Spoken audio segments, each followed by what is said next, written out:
Imagine that you were in a bad relationship. And maybe you weren't that happy about it, but you know, it was better than no relationship at all. And then the person that you were in a relationship betrayed you. And maybe they did that because you actually weren't that happy with the relationship anyways. Maybe they did that because you were a little bit naive. Or maybe they did that because you were a little bit too easy to get along with, and as a consequence, a little bit on the boring side. And so when they first leave you, it's a catastrophe because your world falls apart. But when your world falls apart, you're somewhere new. And it's possible to learn something new in that place. So you might learn, for example, that you should be a little sharper the next time that you go out with someone.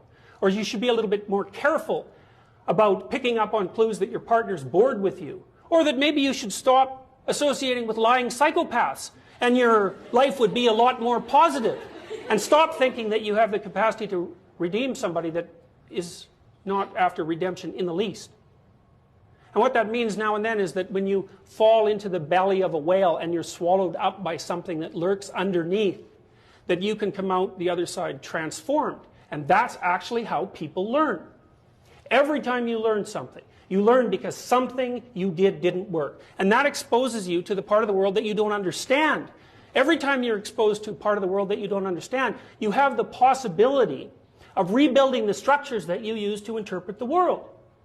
That's often why it's more important to notice that you're wrong than it is to prove that you're right. One of the things that you're supposed to learn in university is precisely that. It might be useful to listen to people that annoy you on the off chance that they know something that, if they tell you, you can use instead of dying.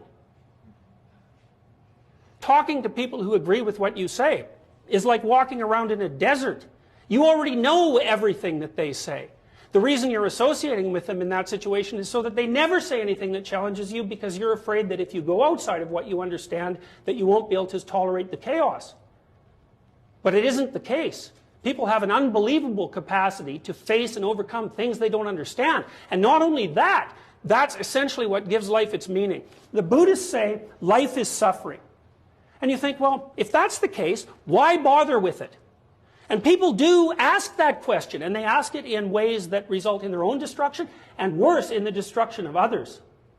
So, for example, people who become particularly cruel, particularly in a genocidal manner, are more than willing to dispense with as many human beings as they can possibly train their sights on, because they're so disgusted by the nature of human limitation that they'd rather eradicate it.